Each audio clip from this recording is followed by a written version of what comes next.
राहुल तेजस्वी की वोटर अधिकार यात्रा जगह जगह पहुंच रही है। लोगों की भीड़ भी देखी जा रही है। आपको बता दें कि चुनाव आयोग ने 65 लाख मतदाताओं के नाम हटाने का प्रस्ताव रखा है, जिसमें 22 लाख मृत हैं, 36 लाख स्थानांतरित हैं और 7 लाख दोहरे पंजीकरण वाले शामिल हैं। विपक्षी दलों खासकर कांग्रेस और आरजेडी ने इसे वोट चोरी और अल्पसंख्यक कमजोर वर्गों को वोटिंग अधिकार से वंचित रखने की साजिश करार दिया है। राहुल गांधी और तेजस्वी यादव ने पटना में चक्का जाम और संसद से चुनाव आयोग कार्यालय तक मार्च किया। इसे संविधान पर हमला बताया। इस पूरे मामले में चुनाव आयोग ने प्रेस कॉन्फ्रेंस कर स्थिति को भी साफ किया है।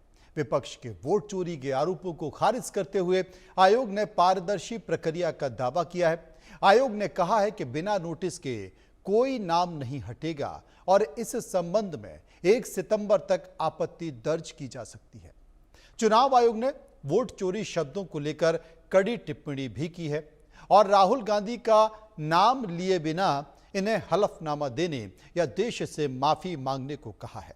इस पर राहुल गांधी ने आज हलफनामा देने या फिर माफी मांगने से साफ इनकार कर दिया है। बहरहाल एसआईआर पर विपक्ष एकजुट दिख रहा है और वोट चोरी के बड़े बड़े पोस्टर बैनर के साथ सरकार को घेर रहा है। सत्ता पक्ष की ओर से भी विपक्ष को जोरदार पलटवार किया जा रहा है। बिहार में विपक्ष का जवाब देने की कमान एक तरह से बिहार के डिप्टी सीएम सम्राट चौधरी संभालते दिखाई दे रहे हैं। वो कह रहे हैं कि चोरी वाले, अलग तरह पीने वाले हमें चोर कह रहे हैं। ये तो चोरी और फिर सीना जोरी जैसी बात हुई। देखिए एक रिपोर्ट। चुनाव आयोग के विरुद्ध विपक्ष ने छेड़ा युद्ध। मताधिकार यात्रा पर बवाल, सत्ता पक्ष के तीखे सवाल। चुनाव आयोग की खरी खरी, राहुल हलफनामा दें या मांगे माफी। लोकसभा में विपक्ष के नेता राहुल गांधी जगह जगह वोट अधिकार यात्रा निकाल रहे हैं।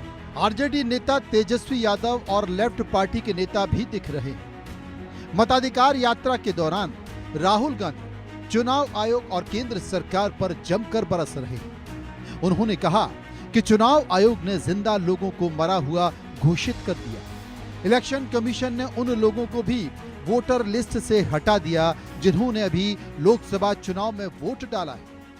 एक बार फिर digital machine readable voter roll देने से इनकार कर दिया। पहले वोट चोरी दबे पांव दुबक कर की, अब एसआईआर के नाम पर यह सब खुलेआम किया जा रहा है। वोटर लिस्ट पर तनातनी, विपक्ष की मोर्चाबंदी। तेजस्वी यादव का कहना है कि वोटर अधिकार यात्रा मताधिकार को बचाने के लिए, यह यात्रा बिहार वासियों के हितों की रक्षा के लिए। हम तो कहना चाहते हैं कि ज्ञानेश गुप्ता जी, अगर आपने भाजपा की सदस्यता ले ली है तो बता दीजिए इसमें शर्म की बात क्या है। इसमें तो कोई बहन और बेटियों का अपमान नहीं है। तो अगर आपने लिया है सदस्यता तो आप बता दीजिए। बिहार के उप मुख्यमंत्री सम्राट चौधरी तेजस्वी के आरोप पर कह रहे हैं कि जिस व्यक्ति पर चोरी का आरोप लगा है वही व्यक्ति चोरी की बात करता है। जिस व्यक्ति ने बिहार का चारा चोरी किया हो, जिस व्यक्ति ने अलग तरह पिया हो, जिस व्यक्ति ने जमीन लिया हो, उस व्यक्ति द्वारा कहा जा रहा है कि चोरी हुई है। ये लोग चोरी करके सीना जोरी करने वालों में से व्यक्ति पर चोरी का आरोप हो, जिस व्यक्ति पर चोरी का आरोप हो वही व्यक्ति चोरी की बात करे। जिस व्यक्ति ने बिहार का चारा चोराया हो, जिस व्यक्ति ने हलकतरा पिया हो, जिस व्यक्ति ने रेलवे के जमीन लिया हो, उस व्यक्ति के द्वारा ये कहा जा रहा है कि चोरी करके ये लोग सीना जोरी वाले लोग। विपक्ष के वोटर लिस्ट पर गड़बड़ी के आरोपों को लेकर चुनाव आयोग ने सख्त टिप्पणी की है। चुनाव आयोग को लेकर राहुल गांधी के आरोपों पर राहुल गांधी का बिना नाम लिए मुख्य चुनाव आयुक्त ज्ञानेश कुमार ने कल कहा था कि या तो इन्हें हलफनामा देना होगा या देश से माफी मांगनी होगी, कोई तीसरा विकल्प नहीं है। अगर 7 दिनों के अंदर हलफनामा नहीं मिलता है तो इसका मतलब है कि ये सभी आरोप बेबुनियाद हैं। सबसे बड़ी मतदाता सूची हमारे पास है, लगभग 90 करोड़ से 100 करोड़ के बीच में।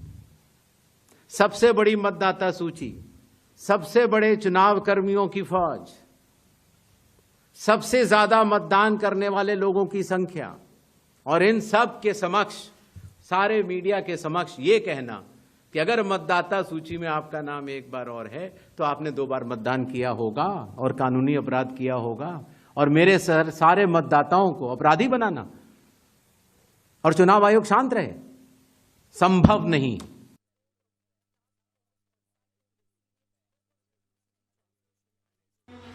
आपको बता दें कि चुनाव आयोग ने क्या क्या किया है। कल प्रेस कॉन्फ्रेंस में चुनाव आयोग ने कहा कि 75 सालों से चुनाव आयोग कर्मठता से काम कर रहा है। फिर चुनाव आयोग पर निराधार आरोप क्यों लगाए जा रहे हैं? वोट चोरी का आरोप सरासर गलत है। गड़बड़ी का सबूत हमें क्यों नहीं दिया? राहुल गांधी को हलफनामा देना होगा। राहुल गांधी को देश से माफी मांगनी होगी। 7 दिनों में हलफनामा नहीं तो आरोप बेबुनियाद माना जाएगा।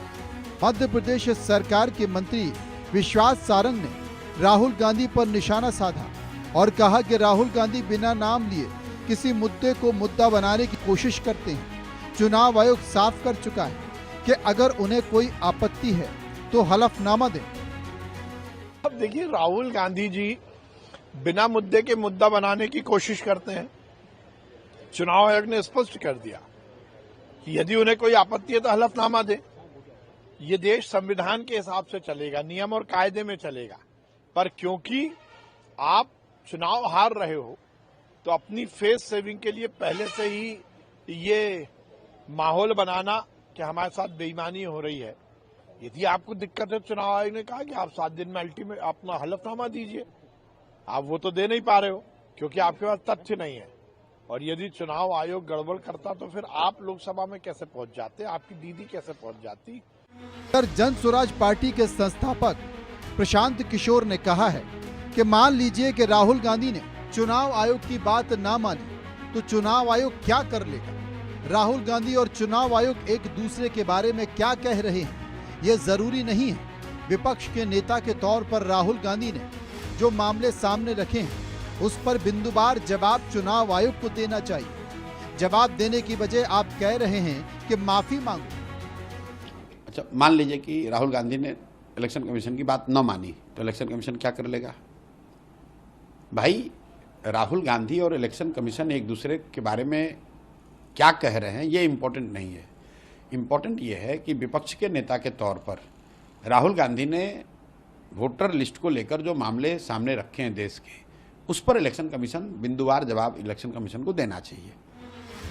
पूरे मसले पर केंद्रीय मंत्री जीतन राम मांझी ने कहा है कि वोट चोरी क्या कोई संवैधानिक बात है? विपक्ष गैर संवैधानिक बात कर रहा है। इलेक्शन कमीशन क्या बात आप नहीं सुने हैं? वोट चोरी कोई संवैधानिक बात है क्या? वो गैर संवैधानिक बात बोल रहे हैं। वोट चोरी का क्या सवाल है? रही बात कि हर साल हर वक्त वोट मतदाता सूची का पुनरीक्षण होता है, एक विहित प्रक्रिया है, उसके तहत ये बातें हो रही है, तो इसमें गलत क्या है भाई?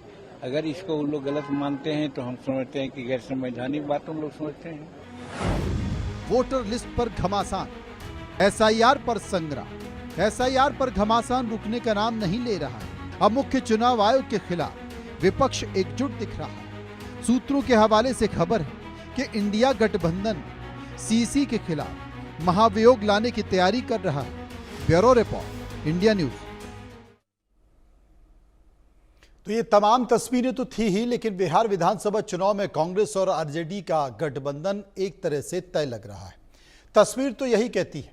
आपको बता दें कि इन दोनों राहुल गांधी और तेजस्वी की दोस्ती भी लोगों का ध्यान खींच रही है।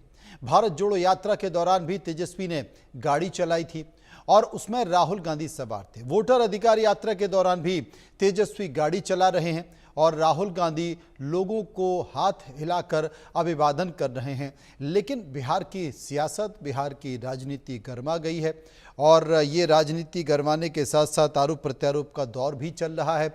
और इसी दौर के बीच कई सारे सवाल हम लोगों ने तय किए। उन सवालों को लेकर हम लोगों के बीच पहुंचे, लोगों ने उस पर अपनी राय भी दी है। पहला सवाल सर्वे का। हमने इस पर सर्वे किया है, लोगों की राय जानी है और जो सर्वे का पहला सवाल पूछा है वो एक बार आपके सामने बता देते हैं। पहला सवाल लोगों से हमने पूछा कि क्या SIR बिहार विधानसभा चुनाव में सबसे बड़ा मुद्दा बनेगा। 76% लोगों ने कहा हाँ मुद्दा बनेगा, 23% लोगों ने कहा मुद्दा नहीं बनेगा, 1% इस पर कुछ भी कहना नहीं चाहते थे। सर्वे का एक और सवाल, क्या SIR बिहार में सत्ता परिवर्तन की मुख्य वजह बन सकता है। 63% लोगों ने कहा बन सकता है, 34% लोगों ने कहा ऐसा नहीं है और 3% इस पर कुछ भी कहना नहीं चाहते थे। सर्वे का एक और सवाल जो लोगों से हमने पूछा कि क्या SIR पूरे देश में लागू होना चाहिए। 66% लोगों ने कहा बिल्कुल लागू होना चाहिए, 30% लोगों ने कहा इसकी अभी ज़रूरत नहीं है और 4% कुछ भी कहना नहीं चाहते। मेरे साथ कुछ मेहमान जुड़े हुए हैं, मैं उनके पास चलूँगा, उनसे पूछूंगा, जानने की कोशिश करूँगा कि आखिर वो क्या कहेंगे। लेकिन उससे पहले हम रिपोर्टर के जरिए नब्ज टटोलने की कोशिश करते हैं और जानेंगे कि आखिर वो इस मसले पर क्या कहते हैं। पटना से शैलेंद्र कुमार हमारे साथ मौजूद हैं, दिल्ली से आनंद सिंह हमारे साथ मौजूद हैं। सबसे पहले हम आनंद के पास चलेंगे। आनंद, राहुल गांधी साफ तौर पर कह चुके हैं ना माफी मांगेंगे और ना हलफनामा देंगे, और साफ तौर पर बिहार के बड़े नेता कहते हैं कि अगर राहुल गांधी ने चुनाव आयोग की बात नहीं मानी तो चुनाव आयोग कर क्या लेगा।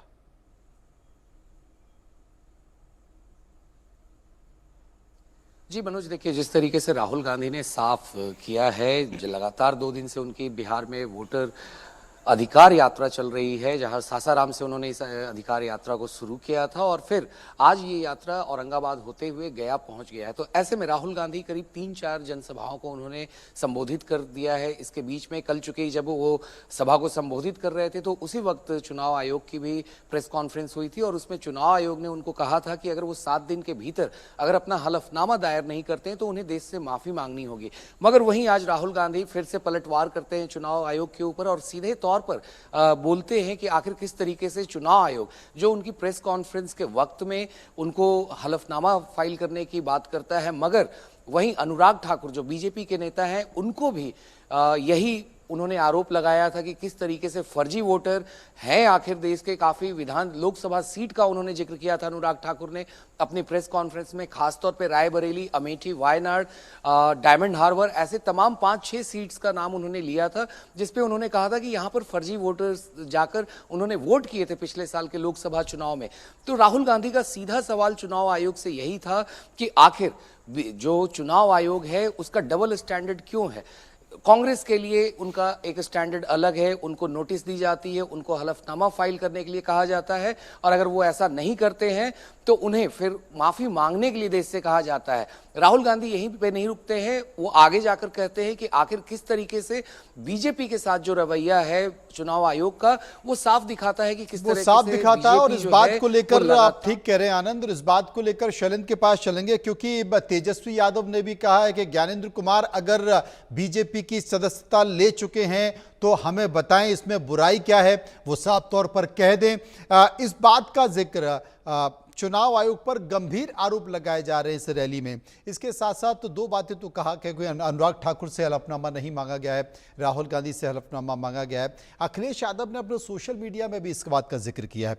अखिलेश यादव कहते हैं कि चुनाव आयोग ये कह रहा है कि हमें यूपी में समाजवादी पार्टी द्वारा दिए गए एफिडेविट नहीं मिले, तो हमने शपथ पत्रों की प्राप्ति के प्रमाण स्वरूप दी गई उनके कार्यालय की पावती को देख लीजिए, जो कि कंप्यूटराइज्ड जो पर्ची है वो हमें दी गई है। तो क्या ये गलत है? चुनाव आयोग हमें बता दे। शैलेंद्र, कई तरह के इस तरह के आरोप लगाए रहे हैं, लेकिन बिहार की धरती पर आप क्या देखते हैं, इन सब का असर हो रहा है? देखिए, साफ तौर पर है जो यात्रा ही है ये इसीलिए है कि इसमें जो है अपने को एक मुद्दा बनाया। जैसे आपने सवाल पूछा क्या मुद्दा बन सकता है, तो बिल्कुल बन सकता है और इसी को बनाने के लिए राहुल गांधी आए हैं, तेजस्वी यादव आए उसमें शामिल हुए हैं और कई वाम दल शामिल हुए, वीआईपी पार्टी, यानी जितना भी जो महागठबंधन है वो इसीलिए आया है और इसीलिए मैदान में है, इसीलिए यात्रा कर रहा है ताकि ये एक मुद्दा बन सके और एक लूप होल्स जहां जहां भी उनको दिखता है कि मुद्दे में इसको शामिल किया जा सकता है तो वो चीजें इसमें शामिल की जा रही है। विशेष बात यह है, आपने जमीन की बात की है, जमीनी स्तर की बात की, तो साफ तौर पे है कि इससे आम लोगों का कुछ लेना देना नहीं। मैं पहले भी कह चुका हूं, अब भी कह रहा हूं, क्योंकि लोगों के बीच में यही है कि हमारा जो वोट है वो ठीक हो जाए, हमारे पास ये समय है, हम इसको ठीक करवा लें। और राजनीतिक तौर पे चाहे कांग्रेस हो, चाहे आरजेडी हो, चाहे वाम दल हो, सब इसी उसमें लगे हुए हैं। उनके जो स्थानीय कार्यकर्ता हैं, उनके विधायक हैं, यानी जो सिटिंग एमएलए हैं, जो चुनाव लड़ना चाहते हैं, वो सब यही कर रहे हैं कि वो अपना वोट जुड़वा रहे हैं और जहां जहां जिसको कटवाना है वो कटवाने के लिए अपना टास्क दे रहे हैं, ये कहेंगे टारगेट कर रहे हैं कि हाँ हमको इतने वोट इस बूथ से कटवा देना है, यानी कि वो लोग यहाँ नहीं रहते तो वो कटने चाहिए। ये चीजें अंदर खाने में हो रही है। लेकिन जाहिर सी बात है, जब बिहार में कोई मुद्दा नहीं रह गया है, यानी बिहार सरकार ने, तेजस्वी यादव ने जो मुद्दा उठाया, कांग्रेस ने जो मुद्दा उठाया, या जो ये लोग चाहते थे कि हम इसको चुनाव में लेके जाएंगे, इस शर्त पे चुनाव लड़ेंगे, ये कहे कि इस मुद्दे पर चुनाव लड़ेंगे, उन सब मुद्दों को खत्म कर दिया है। अब मुद्दा सारे मुद्दों को खत्म करके ये एक बड़ा मुद्दा हो गया। शुक्रिया हम करेंगे अपने सहयोगी का, शुक्रिया करेंगे शैलेंद्र का, जो विस्तार से इस पूरे मामले पर हमें जानकारी दे रहे थे। बीजेपी के प्रवक्ता एसएन सिंह इस वक्त हमारे साथ मौजूद हैं, कांग्रेस के प्रवक्ता सुलेमान मोहम्मद खान इस वक्त हमारे साथ मौजूद हैं। सबसे पहले सुलेमान मोहम्मद खान साहब के पास चलेंगे और उनसे ये जानने की कोशिश करेंगे। सुलेमान साहब, नाम लिए बिना इलेक्शन कमीशन ने तो साफ तौर पर कह दिया है कि या तो माफ़ी मांग ले या एफिडेविट दे दें, और अगर ये दोनों नहीं हुआ तो हो सकता है कि इलेक्शन कमीशन कोई बड़ा फैसला ले ले। दोनों नहीं होगा। राहुल गांधी जी साफ कर चुके हैं, ना तो माफी मांगेंगे और ना ही हलफनामा देंगे, और दोनों की वजह साफ है। देखिए, माफी इसलिए नहीं मांगेंगे क्योंकि कोई गलत बात नहीं कही, सारी बात तथ्यों के साथ कही, और यूं भी नहीं मांगेंगे कि वो राहुल गांधी है, सरवर्कर नहीं, जिसे बीजेपी के लोग मानते हैं। तो माफी नहीं मांगेंगे। माफी मांगने वाली बात राहुल गांधी के खून में है ही नहीं। और जहां तक हलफनामे की बात है, हलफनामे देने का सवाल ही नहीं उठता। राहुल गांधी ने प्रेस कॉन्फ्रेंस करके पूरे भारत देश के सामने, पूरी दुनिया के सामने सारे फैक्ट्स रखे।